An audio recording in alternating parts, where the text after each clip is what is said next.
नमस्कार, आप देख रहे हैं टीवी9 डिजिटल और भारतीय जनता पार्टी की एक और लिस्ट आ गई है। इस बार 72 नाम है, ये दूसरी सूची है।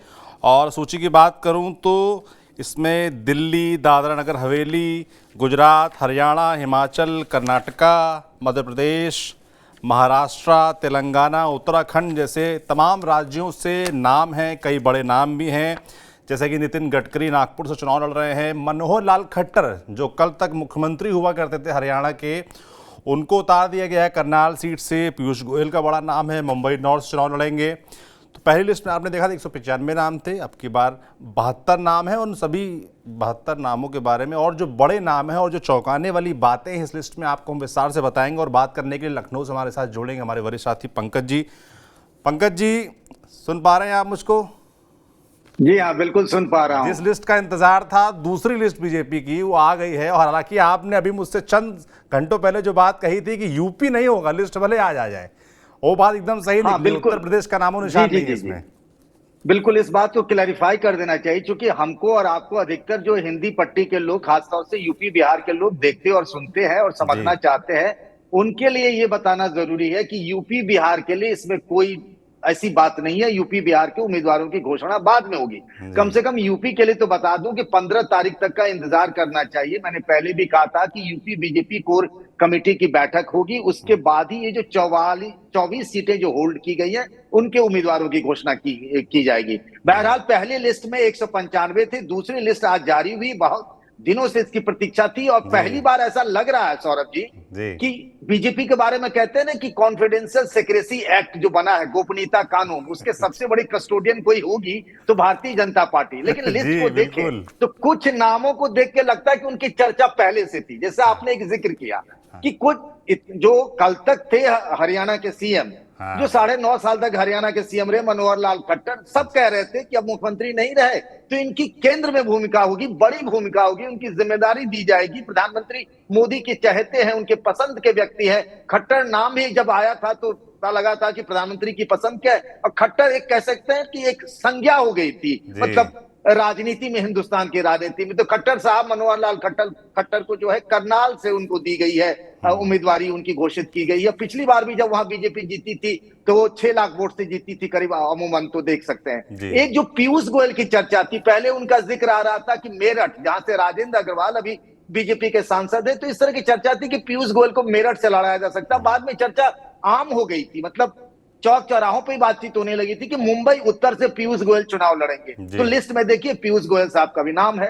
अनिल बलूनी को हम मीडिया वाले सब लोग जानते हैं, इसलिए उनके नाम की चर्चा करना बहुत जरूरी हो जाता है कि वो बीजेपी के मीडिया प्रभारी हैं। थोड़ी बहुत जो खबरें मिल जाती है, मुझे लगता है वहां से आती होंगी। हाँ, वो भी जो बताना वो चाहते हैं, मतलब हमको जानना जो जरूरी वो नहीं, वो भी एक तरफा ही मामला होता है। तो अनिल बलूनी जी, जो कि राज्यसभा के सांसद थे, कई बार जब उत्तराखंड में मुख्यमंत्री बनाने की बात आई तो उनका नाम हर बार आता था। और उनकी चर्चा थी कि वो हरिद्वार से चुनाव लड़ सकते हैं। लेकिन है कि अब वो गढ़वाल से चुनाव लड़ रहे हैं और हरिद्वार से त्रिवेंद्र सिंह रावत, आप सब जानते होंगे, उत्तराखंड के मुख्यमंत्री रहे। तो मतलब एक तो मुख्यमंत्री अभी जिसका हमने जिक्र किया, जिनका कि मनोहर लाल खट्टर जी चुनाव लड़ेंगे, अब दूसरे मुख्यमंत्री जो रहे हैं त्रिवेंद्र सिंह रावत, वो भी हरिद्वार से चुनाव लड़ेंगे। तो ये बड़े नामों की जो चर्चा कर रहे थे हम, मतलब पहले से चर्चा में थी। एक नाम जिसका जिक्र बार बार हो रहा था, वो फिल्म अभिनेत्री कंगना रनौत की चर्चा हो रही थी। बहुत चर्चा। लेकिन हिमाचल प्रदेश से जब हम देख रहे हैं कि 2 उम्मीदवारों की लिस्ट आई है, तो उसमें हमीरपुर जो परंपरागत सीट है, जो केंद्रीय मंत्री हैं और हम लोग का जिनसे ज्यादा वास्ता पड़ता है, सूचना प्रसारण मंत्री जो अनुराग ठाकुर, वो हमीरपुर से चुनाव लड़ रहे हैं, उनको फिर से टिकट दिया गया है। लेकिन कंगना रनौत का नाम अभी भी लिस्ट में नहीं है, उनकी भी चर्चा हो रही। तो वो देख के ये लगा कि वो उनका नाम लिस्ट में नहीं है। सबसे ज्यादा नजर है सबकी दिल्ली को लेके। देखिए दिल्ली में लोकसभा की 7 सीटें और अपने जो मनोज तिवारी जी हैं, वो भैया जो अपने हैं गायक अभिनेता, बस मैदान में अकेले वही बचे हैं। अब ऐसा क्या उनमें, जी बीजेपी के केंद्रीय नेतृत्व की हम जब बात करते तो उन्होंने उनमें क्या खूबी देखी कि सिर्फ बाबा ही बचे रह गए, मनोज तिवारी ही बचे रह गए, जिनके गाने कई मशहूर है। लोग उनका मजाक भी कभी कभी सोशल मीडिया में, रिंकिया के पापा वाली जो बात होती है, वो मैं आपको जो कह रहा था। और आज दिल्ली की 2 सीटों पर घोषणा हुई है। एक ईस्ट दिल्ली, जहां से हर्ष मल्होत्रा लड़ेंगे, और ईस्ट दिल्ली हर्ष वही सीट है जहां मल्होत्रा से की गौतम गंभीर सांसद हुआ करते थे, और गौतम जी, गंभीर ने ईस्ट हाल में ही दिल्ली कहा कि वो राजनीति छोड़ रहे हैं और फिलहाल क्रिकेट पे फोकस करेंगे, तो वहां से प्रत्याशी घोषित हुए हैं। एक बड़ी दिलचस्प बात है, देखिए कि 7 में से 1 रिपीट हुई और 6 नए चेहरे हैं। और सुषमा स्वराज की बेटी बंसुरी स्वराज को छोड़ दें तो बाद बाकी जितने भी उम्मीदवार हैं वो सब बूथ अध्यक्ष से लेकर ऊपर तक पहुंचे। जैसे हर्ष मल्होत्रा, जिनको गौतम गंभीर की जगह दिया गया है पूर्वी दिल्ली से, ये एक क्या होता है ना, 6-7 बूथ मिला के बीजेपी में एक मंडल होता है, तो मंडल अध्यक्ष रहे। मंडल अध्यक्ष से ईस्ट दिल्ली के मेयर रहे, मतलब दिल्ली में एक ही मेयर नहीं होता, अलग अलग मेयर होते हैं, ईस्ट दिल्ली के मेयर रहे। हर्ष मल्होत्रा को पूर्वी दिल्ली से दिया गया है। हंसराज हंस को सब लोग जानते हैं, वो पहले उत्तर पश्चिम दिल्ली सुरक्षित सीट से थे जी, और उनकी जगह इस बार योगेंद्र चंदोलिया को दिया गया है। योगेंद्र चंदोलिया भी बूथ अध्यक्ष से लेकर ये स्टैंडिंग काउंसिल के मेंबर रहे थे म्युनिसिपल कॉर्पोरेशन में। ये दोनों मतलब बीजेपी के जो कहे जाते हैं ना कि कोर कार्यकर्ता, समर्पित कार्यकर्ता जो रहे हैं, उनको दिल्ली से अगर देखें तो उन दोनों के नाम इस लिस्ट में मैं देख पा रहा हूं।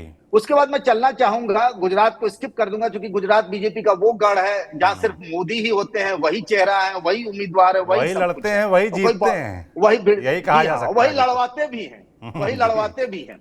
तो इसीलिए वहां पर हम उससे आगे निकलते हैं। कर्नाटक में जिसकी चर्चा हो रही, हरियाणा चलते हैं। पहले हरियाणा में एक नाम हमने चर्चा की है, मनोहर लाल खट्टर का। उससे पहले देखिए सिरसा से अशोक तंवर लड़ रहे हैं, पूर्व कांग्रेस के जी हाँ, बिल्कुल कांग्रेस के अध्यक्ष रहे थे, और राहुल गांधी, प्रियंका गांधी के बेहद करीबी नेताओं में ये जो टीम होती थी ना, जिसमें जितिन प्रसाद, आरपीएन सिंह, सचिन पायलट, ये देवड़ा, ये सब जो होते थे, उसी में कवर इनकी भी माफ करेगा अशोक तंवर की भी बड़ी चर्चा होती थी। इनकी कभी भूपेंद्र हुड्डा और दीपेंद्र हुड्डा से नहीं बनी और फिर इनकी वहां से रुखसती हो गई है। ये कुछ दिन पहले बीजेपी में आए और मुझे लगता है जब आए थे तभी शायद उनको ये भरोसा दे दिया गया था कि चलो तंवर बाबू, अब जो हो गया सो हो गया, आपको टिकट मिलेगा। और देखिए उनका नाम अशोक तंवर का है, सिरसा से एससी सीट से वो चुनाव लड़ रहे हैं।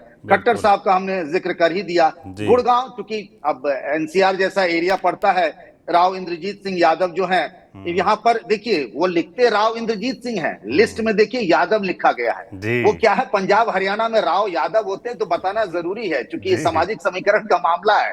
कई जगहों पर देखिए, जैसे हमारे यूपी में स्वतंत्र देव सिंह, आजकल कई जगहों पर उनके होर्डिंग बैनर में स्वतंत्र देव सिंह पटेल लिखा जाता है, तो बताया जाता है कि आखिर हम किस बिरादरी से आते हैं। तो राव इंद्रजीत सिंह यादव जो गुड़गांव से हैं। फरीदाबाद से जो मोदी सरकार में मंत्री कृष्णपाल गुर्जर, उनको टिकट मिला है। तो कोई बहुत चौंकाने वाले नाम नहीं है अशोक सिंह तंवर को छोड़कर। और अगर हम हिमाचल प्रदेश में जाएं तो 2 ही सीटों की बात हो रही है, शिमला सुरक्षित सीट से सुरेश कुमार कश्यप को, और हमीरपुर से अनुराग सिंह ठाकुर जिनका हम कह रहे थे। अब अगर चलते हैं कर्नाटक में, कर्नाटक में जेडीएस के साथ बीजेपी ने इस बार गठबंधन किया है। और पार्टी का जो सर्वे है इंटरनल, और जो वहां के अभी प्रभारी है अपने यूपी के गोरखपुर के आरएमडी जिनको कहा जाता है, डॉक्टर राधा मोहन अग्रवाल, उनको कर्नाटक प्रभारी बना के भेजा गया है। और ये कहा जा रहा है और सर्वे में आया है कि वहां पार्टी की स्थिति, हालांकि वहां विधानसभा चुनाव में कांग्रेस की जीत हुई, बीजेपी हार गई, लेकिन वहां ये कहा जा रहा है कि लोकसभा में बीजेपी का कमल खिलेगा जेडीएस के साथ मिलकर। दोनों के बीच में सीटों का बंटवारा भी हो गया है। तो वहां जिनका हम एक नाम जानते हैं, प्रहलाद जोशी जो है, जो केंद्रीय मंत्री हैं, उनको संसदीय कार्य मंत्री हैं, तो प्रहलाद जोशी को धारवाड़ सीट से दी गई है।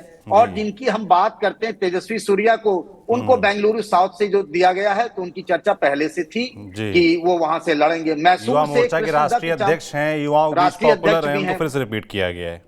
हाँ, उनके कई स्टेटमेंट सोशल मीडिया में काफी वायरल भी होते हैं। तो तेजस्वी सूर्या जो बेंगलुरु साउथ से लड़ रहे हैं। शोभा करंदलाजे जो है, उनको बेंगलुरु उत्तर से दिया गया है। तो जिनके नाम की चर्चा थी, कोई बड़ा उलटफेर नहीं है इस बार। अगर आप देखिए कहीं से भी पहली लिस्ट में भी देखें, खासतौर से यूपी में हम जो चर्चा कर रहे थे कि तो तपे तपाए जमे जमाए कोई रिस्क नहीं, वो महेंद्र नाथ पांडे हो या जगदम्बिका पाल हो, सबको मौका मिला है चुनाव लड़ने का। चलते जरा मध्य प्रदेश, और मध्य प्रदेश में चलेंगे तो छिंदवाड़ा की बात सबसे पहले आती है। यही एक सीट है जिसको लेकर के ये है कि भाई बीजेपी तो सारी सीटें जीत जाती है, छिंदवाड़ा पे जाकर कमलनाथ की तरह पांव जमा देते हैं कि भैया यहाँ पर तो ब्रेक लगेगी।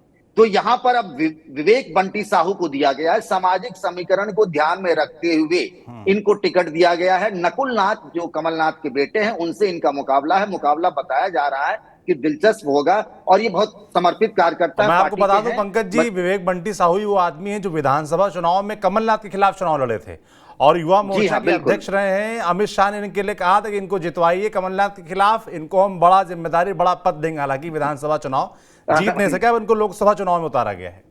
जी हाँ, बिल्कुल, पार्टी ने उन पर भरोसा जताया है। जी इंदौर चलते हैं, शंकर लालवानी का नाम जरूर लेना चाहूंगा। जी जब हम बात करते हैं ना कि बीजेपी के कॉर्पोरेटर से लेकर मेयर, मेयर से लेकर सांसद, पिछले चुनाव में देखिए कि 10 लाख वोट मिले थे इनको, शंकर लालवानी को। जी शंकर लालवानी पर पार्टी ने फिर से अपना भरोसा जताया है। धार एक ऐसी सीट है जहां सावित्री ठाकुर को मौका दिया गया है फिर से। तो मध्य प्रदेश में चूंकि बड़े नाम जो थे पहले, जैसे शिवराज सिंह चौहान हो, जी। उन सबके लिस्ट पहले से आ गए थे। दूसरी लिस्ट में एक बार फिर से चलते हैं- नरोत्तम मिश्रा का नाम नहीं है कहीं भी, पिछली लिस्ट में भी नहीं था, इस लिस्ट में भी नहीं है। तो उनके लिए बड़ी क्या भूमिका आप तय करेगी पार्टी, ये बड़ा लोगों को उत्सुकता है मध्य प्रदेश में। कई बार क्या होता है ना कि जिनकी भूमिका पहले से तय होती है, हमको आपको पता नहीं होता है। बीजेपी ने उनकी भूमिका तय कर रखी होगी। बहरहाल लिस्ट में उनका नाम नहीं है, और जिस इलाके से है उस इलाके से तो कोई सीट भी इसमें नहीं दिख रही। बालाघाट है, भारतीय वहां से उनको उम्मीदवार बनाया गया है। जी अगर हम महाराष्ट्र चलें तो बड़ा उद्धव ठाकरे बहुत दिनों से मौज ले रहे थे नितिन गडकरी जी के नाम पर कि भाई आपका नाम लिस्ट में नहीं है। ये वो बताना भूल रहे थे कि भाई पहली लिस्ट में महाराष्ट्र का तो कोई आया ही नहीं था, जी महाराष्ट्र की चर्चा ही नहीं हुई थी, वहां की कोर कमेटी की बैठक ही नहीं हुई थी, और बार बार कह रहे थे कि आइए हम आपको टिकट देंगे। बीजेपी ने आज नितिन गडकरी की उम्मीदवारी का ऐलान कर दिया है, और उनकी परंपरागत सीट जो है वहीं से उनको, यानी नागपुर जिसके वो हैं, तो नागपुर से नितिन जयराम गडकरी चुनाव लड़ेंगे। मैं एक देख रहा हूं, इसमें नाम है एक जो थोड़ा सा मुझे दिख रहा है, वो मुनगंटीवार का नाम देख रहा हूं मैं, चंद्रपुर सीट पर अगर आप चलिए, सुधीर मुनगंटीवार, ये वहां की महाराष्ट्र सरकार में मंत्री है और ये बीजेपी के प्रदेश अध्यक्ष भी रहे हैं। अच्छा। 2010 के आसपास की बात होगी ये। इनसे चूंकि महाराष्ट्र जब हम इलेक्शन कवरेज करने गए थे तो कई बार इनसे मिलने का मौका मिला, तो इसीलिए इनका नाम याद है हमें। जी उनको मंत्री भी हैं ये महाराष्ट्र सरकार में, और फिर भी इनको टिकट दिया गया है, ये चुनाव लड़ेंगे। पीयूष गोयल जिनकी हम चर्चा कर रहे थे, तो मुंबई उत्तर से चुनाव लड़ेंगे। मिहिर कोटेचा जो है वो उत्तर पूर्व से चुनाव लड़ेंगे। और सबसे बड़ी बात यह है कि इसमें एक नाम मुझे नहीं दिख रहा है, वो नाम है पूनम महाजन का। जी उनको लेकर बड़ा ये चल रहा है कि पूनम महाजन को इस बार टिकट मिलेगा या नहीं मिलेगा, यानी उनका टिकट होल्ड पर है। और ये बात मुझे करीब 6-7 दिन पहले पार्टी के एक राष्ट्रीय महामंत्री हैं, महाराष्ट्र से ही आते हैं, अब छोड़िए नाम क्या रखना, वो कह रहे थे कि हाँ मामला फंसा हुआ है कि पूनम महाजन का। मैं देख रहा हूं लिस्ट में पूनम महाजन का नाम नहीं है। हालांकि बीड़ से पंकजा मुंडे का नाम है। बस यही मैं वहां आने वाला था जी। गोपीनाथ मुंडे की बिटिया जो है पंकजा मुंडे, उनको बीड से टिकट मिला है। लातूर से सुधाराम तुकाराम श्रृंगारे को है। और ये जो अहमदनगर सीट है, अहमदनगर सीट में वो साईं बाबा का मंदिर आता है, तो इसीलिए लोग उससे थोड़ा सा आइडेंटिफाई करते हैं। तो सुजय राधाकृष्ण विखे पाटिल, उनको ही यहां से मौका दिया गया है जी। और दूसरी बात जो अगर हम चले तो उत्तराखंड की बात हमने पहले चर्चा कर ली थी कि अनिल बलूनी और त्रिवेंद्र सिंह रावत, ये दो बड़े नाम हैं। मतलब अनिल बलूनी को लेकर भी ये कहा जा रहा है कि ये जो पहले जो कहा जा रहा था कई बार कि राज्यसभा के कई सांसदों को इस बार पार्टी लोकसभा का चुनाव लड़ाएगी। तो उस लिहाज से देखें तो पीयूष गोयल लगातार वो राज्यसभा में रहे, मोदी सरकार में मंत्री रहे, तो पीयूष गोयल चुनाव लड़ रहे हैं। दूसरा नाम देखें तो अनिल बलूनी हैं जो राज्यसभा में रहे, उनको भी लोकसभा भेजा जा रहा है। और कई लोगों के बारे में अभी से कयास लगाए जा रहे हैं कि लोकसभा जीतेंगे तो कहां जाएंगे, तो अनिल बलूनी का नाम भी उसमें आप सोच सकते हैं। पूर्व मुख्यमंत्रियों की चर्चा करें तो फिर से एक बार चले आते हैं कि अपने खट्टर जी भी और त्रिवेंद्र सिंह रावत जी भी, ये दोनों भी चुनाव लड़ेंगे। लेकिन ये था कि कंगना रनौत को लेकर अभी भी सस्पेंस बना हुआ है। एक और नाम बड़ा चल रहा है, अक्षय कुमार का भी नाम बहुत चल रहा था। तो चर्चा थी कि दिल्ली की किसी सीट से वो दिल्ली अक्षय कुमार को प्रत्याशी बनाया जा सकता है। लेकिन मुझे लगता है हम ही और आप लोगों ने ना ज्यादा पतंगबाजी कर दी होगी, मामला ऐसा शायद ना रहा हो। लेकिन कंगना रनौत की तो दिली इच्छा भी रही है। जो मथुरा आई थी, याद करिए, तो मथुरा आई थी तो तब ये मैसेज गया कि हेमा मालिनी फिल्म अभिनेत्री, कहीं उनको तो नहीं रिप्लेस करी कंगना रनौत। हेमा मालिनी को थोड़ा बुरा भी लगा था जब पत्रकारों ने उनसे सवाल किया था, आपने वो फाइट सुनी और देखी होगी। तो बहरहाल कंगना रनौत का भी नाम नहीं है। पूनम महाजन को लेकर भी सस्पेंस बना हुआ है। रही बात यूपी और बिहार की, तो बिहार के लिए आज का दिन तो चिराग पासवान के लिए बल्ले बल्ले वाली रही। उनकी मतलब कह सकते जैसे ओम प्रकाश राजभर की यूपी में चल रही है, वैसे ही एकदम चौका छक्का मार रहे हैं अभी चिराग पासवान भी। उनकी जी। सारी बातें मान ली गई हैं, तो जल्द ही हाँ बिहार और यूपी से भी आएगी लिस्ट। बिल्कुल, और आपने अब ऐसे भी कंफर्म कर दिया था कि उत्तर प्रदेश वाले ज़्यादा उम्मीद ना रखें, आज लिस्ट नहीं आने वाली। मुझे बड़ा उम्मीद थी, मगर आपने मुझे तो कम से कम सांत्वना दी थी कि आज कोई लिस्ट नहीं आएगी, नहीं आज उस नहीं लिस्ट हिसाब आ से हमें सकती अपनी है। तैयारी भी कर लेनी पड़ती है ना। जी जी, मगर इन दोनों लिस्ट में पंकज जी, जैसा कि आपने भी कहा कि बहुत ज़्यादा रिस्क नहीं ली गई है, पुराने चेहरों पर भरोसा किया गया है, ज़्यादातर उन्हीं को उतारा गया है, तो पार्टी बहुत प्रयोग के मूड में नहीं है, क्योंकि 400 का लक्ष्य है। देखिए, पार्टी कोई प्रयोग के मूड में नहीं है। 370 बीजेपी का अपना है, प्रधानमंत्री नरेंद्र मोदी कह चुके हैं, 400 पार का भी। ये नारे जगह जगह गूंज रहे हैं ये। तो अब उनको करने के लिए क्या होता है, कई बार जब आप रिस्क लेते हैं तो उसमें मामला या तो बनता है या बिगड़ता है। जी अगर बन जाता है तो कहते हैं कि आपका पन्ना प्रमुख से लेकर हर चीज चल गई है। यही बीजेपी है। दिल्ली में विधानसभा चुनाव होते हैं, वहां उनके सारे प्रयोग धरे रह जाते हैं, वहां पन्ना प्रमुख का भी कॉन्सेप्ट फेल हो जाता है। लेकिन अभी 3 राज्यों में, 4 राज्यों में विधानसभा के चुनाव हुए, मध्य प्रदेश, राजस्थान, छत्तीसगढ़, बीजेपी ने वहां ऐसी जीत दर्ज की कि बीजेपी की सारी चीजें जो भी कहा वो सब उनका चल गया। तो जी। इसीलिए बीजेपी बहुत फूक फूक का कदम रख रही है। वो जानती है कि इस बार दक्षिण में, हालांकि बार बार कहा जाता है प्रधानमंत्री बार बार दक्षिण जा रहे हैं, और उनके आप अगर याद करिए कि जब अयोध्या में राम मंदिर का जो वो था प्राण प्रतिष्ठा, उससे पहले भी दक्षिण जा रहे थे। दक्षिण को लेकर उनका बड़ा फोकस रहा है। उड़ीसा में इसीलिए बीजू जनता दल से अभी भी गठबंधन की उम्मीद नहीं छोड़ी गई है।